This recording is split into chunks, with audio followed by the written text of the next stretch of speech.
search and recovery efforts have been ongoing since the floods hit Friday morning, and tonight, well, crews are still out there searching the areas that were hit the hardest. News 4 San Antonio's Joe DiCarlo kicks off our live team coverage from Kerrville. You've been in contact with those search and rescue teams on the ground, Joe. Hey, good evening, Jonathan and Mandy. Well, we are live here in Kerrville along the Guadalupe River, and we spent the day today between here and Comfort, where we came across multiple groups of volunteers assisting with search and rescue operations. Here's what we saw.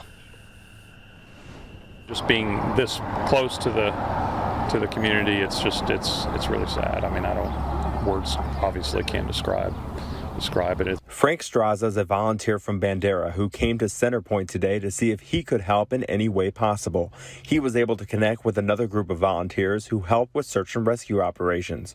Multiple volunteer groups were along the river today, along with Alamo Area Search and Rescue, who searched alongside the river with cadaver dogs. Frank speaks to what he came across on the search. The things that you do find out there, a hanger, like a clothes hanger from a tree branch like 30 feet in the air, just things that, I found a headband, and then you're just like, find a beautiful glass vase, just perfectly intact, just out there, so. Hundreds of volunteers are searching along the river, as well as multiple law enforcement agencies. The number of volunteers speaks volumes to the community here in the Texas Hill Country. Everybody has come out. I mean, there's so many people volunteering and just looking and searching and coming together. So it's good to see. It gives a sense of community. Absolutely. Now, search and rescue operations will continue day and night until everyone is accounted for. Reporting in Kerrville, meteorologist Joe DiCarlo, News 4 San Antonio. Back to you. Kerrville's city manager is assuring everyone their focus is still very much on finding survivors.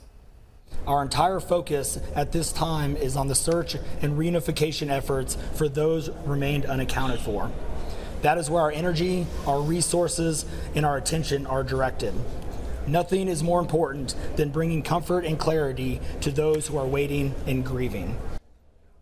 What city and community leaders have said all along, they will not stop until they do bring everyone home. The process of identifying some of the victims, it will be painstaking. The Texas Department of Public Safety's director says they are doing all they can to speed that process up. We have some unidentified individuals at the funeral home, adults and juveniles. The Texas Rangers are collecting DNA from family members and from the deceased victims, and we're flying those to the University of North Texas in Dallas, and we will have answers with rapid DNA in hours, not days, to get some closure and information back to these families. Also tonight, we are getting incredible video of rescues that were carried out by the U.S. Coast Guard. They released this footage on social media after the intense flooding in Kerr County on Friday. In it, as you see there, people being hoisted to safety after being stranded, their homes completely surrounded by floodwaters. Thankfully, though, tonight they are safe. The small town of Ingram, just northwest of Kerrville, also sustaining a lot of damage. News 4 San Antonio's Phil Sterling continues our live team coverage tonight from Ingram, where residents are holding out hope that more people will be found alive. I'm in a public park here in Ingram, about 200 feet away from the Guadalupe River, and I can still hear the current rushing. And throughout the day, I've been walking through the town, and I've also been smelling some just not very good smells, which I can only assume is rotting vegetation. And one person that I spoke to who lives near the park said that the water came at least up to these posts that you see behind me.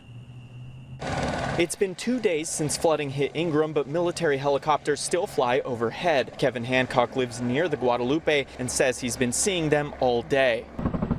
Well, that one is my second time seeing.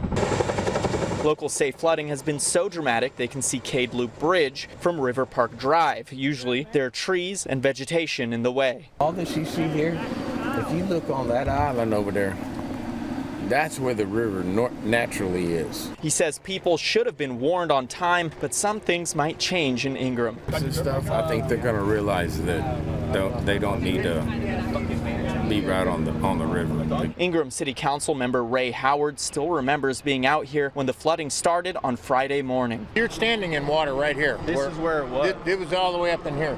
Matter of fact, I just picked up dead fish that was right over here. Now he hopes something can be done for the future. There needs to be warning, flash flood warning sirens or something. Like we need something like that, and that's one of the things I'm going to push for. Howard says that he hopes that state or federal government can get involved to help supply funding to make a system like that possible. The 39 also runs through Ingram here, and it goes over, it's also a bridge over Johnson Creek. Last we checked, that bridge has law enforcement making sure only those that live across the bridge are allowed to go over that bridge. And just across the bridge as well is Irving High School, where we saw Black Hawk helicopters saving children. Phil Sterling reporting live, News 4 San Antonio. All right, Phil, certainly those images we will never soon forget any time. We are continuing to learn more about the victims and those sadly still unaccounted for. Emma Allen is at the live desk with some of their stories. Well, back at the live desk, Melissa and Rob Kamen are from Houston, who are believed to be staying at the HTR campground, like others that are missing that we've told you about earlier tonight. We know that families say that they may have tried to leave the campground before the heavy rain and flood, but there is still no word as to where the couple is. They're pictured there now. Steve Edwards was also last seen at that same campground in the early morning of July 4th. His daughter Allison saying he is the best father, son, friend, and dog dad who never met a stranger. He would give you the shirt off of his back. He's a fighter, and I know we are going to get answers and find him. We know 10 children and one counselor remain missing from Camp Mystic, and 41 people are known to be missing across the entire state. That is the latest from the live desk. All right, Emma, thank you for that update. While we continue to hope and pray that rescue crews will find more survivors, sadly we are bracing for the death toll to climb. It has every time we've gotten updates, and earlier today we heard from Department of Public Safety Director Freeman Martin, who says they're working 24 hours a day, 7 days a week. That is the plan to find everyone. Of course, we're a lot more productive during the day, but we search at night, and we're seeing some really good results, which is good. But the bad news is you will see the death toll rise. Tonight, we are also hearing stories of survival and heroism, accounts of what it was like to survive this deadly flash flood. And now we hear from another. We've brought you live reports from the Blue Oaks RV Park in Kerrville. It's right on the Guadalupe River. Everything on the campground was wiped away. We have an incredible interview. The owner, Lorena Guillen, was on top of the weather that night, but then everything changed. By 2:30, I checked the water levels. I went all the way to the edge of the river, and it was fine. It was perfectly fine. And called the sheriff's department. I asked them. They had no information, and I went to bed. And at 3:30, the lights of the rescue team awoke me.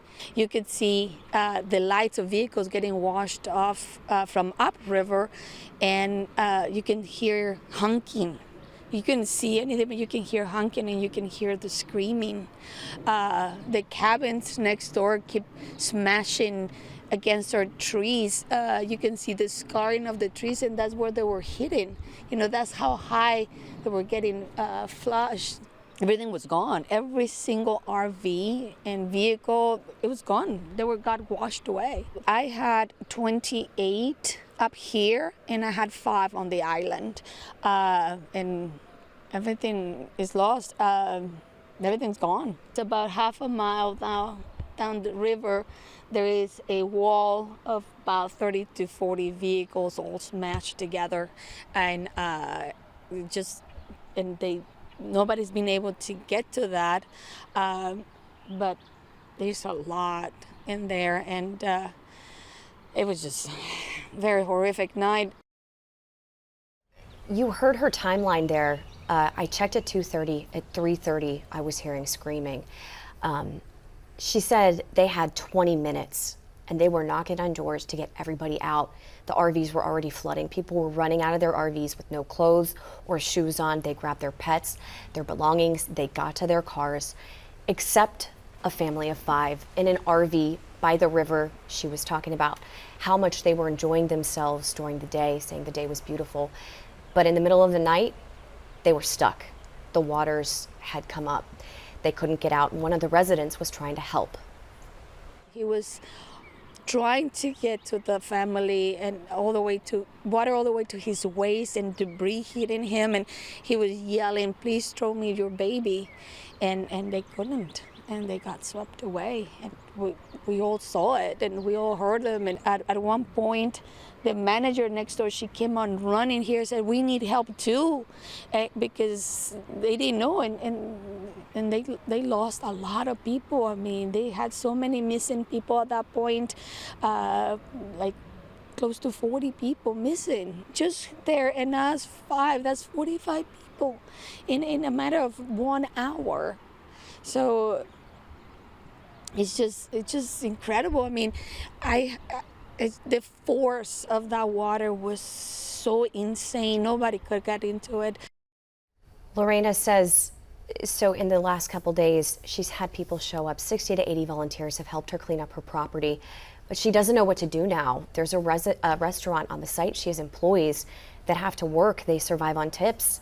And like she and her husband, they live day to day. And she says no one beside her neighbors have come to visit or offer her any help or resources.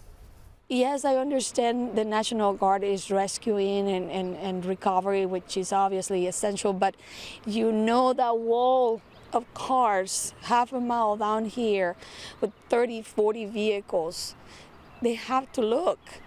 That is part of the recovery, because I know there's bodies buried in there. We know that. We need so much help. I mean, I'm just don't understand why we have so many military bases in Texas with people there right now. Why couldn't they be here now? I mean, San Antonio alone is just an hour away. Just listening to her interview, her account of that night, and she kept saying, we're the lucky ones. Mm-hmm. It was just somebody started screaming and somebody woke up, and then we all woke up because of that. It could have been so much worse. Absolutely. And so many people are talking about how much warning was given before the flood hit. Here's what Chief Nim Kidd with the Texas Division of Emergency Management had to say about that. There can be all kinds of alert systems that are sent, and we know that some were sent, some general messaging was sent early, some urgent warnings were sent at various times, but just sending the message is not the same as receiving the message, having a plan to do something when you receive the message, and then the ability to implement that plan. And it's something that people are talking about a lot. In fact, a San Antonio woman has started a petition to get an early warning system in place to prevent another tragedy, and it's getting a lot of traction. The petition started by Nicole Wilson is on change.org. She told me, I spoke with her less than an hour ago. We were on the phone less than an hour ago. And she said, I've just been doing interviews all day since I've started this, but she wants this program to start in Kerr County. She says with the resources the state and federal government and the local municipalities are putting into search and rescue and recovery efforts, combined with what they're going to end up spending in infrastructure repairs, the cost of installing sirens, similar to tornado sirens that we have in other parts of the country, is less. It's going to cost less to install these.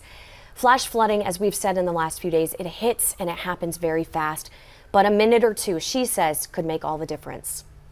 Was when I think about those girls at Camp Mystic and then other families along the river, those 5 minutes could have given them time to get to higher ground. And even if they lost everything, they wouldn't have lost themselves.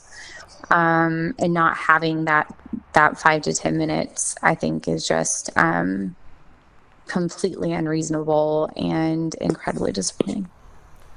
You know, following the devastation across the hill country, the community continues to come together. They are leaning on each other and faith to help get them through. News 4 San Antonio's Destiny Fuller continues our team coverage from Kerrville. Downed trees and lifted concrete are just some of the hefty damages left behind by flooding that changed the whole country forever. And as crews are working to clean up some of this mess, the community is leaning on each other to make it through. Pain and sorrow and death does not have the last word, but goodness, truth, love, care, hope never dies. Archbishop Gustavo Garcia Siller visiting the Notre Dame Catholic Church this morning, offering words of comfort. They may find strength and healing through Christ. The death toll. As of 9 a.m. this morning, we've recorded 59 deceased in Kerr County. Climbing with each report. As of 1:30, we have recorded 68 deceased in Kerr County. Among those who are deceased, we have 40 adults and 28 children. City Manager Dalton Rice committing full effort to families in waiting. Our entire focus at this time is on the search and reunification efforts for those remained unaccounted for. Kerrville Mayor Joe Herring reminding the community to band together through one of the toughest times in its history. There is a hashtag. It's hashtag Kerr United. That's what we are. We're united to help those who are grieving and to find those who are lost. In Kerrville, I'm Destiny Fuller reporting.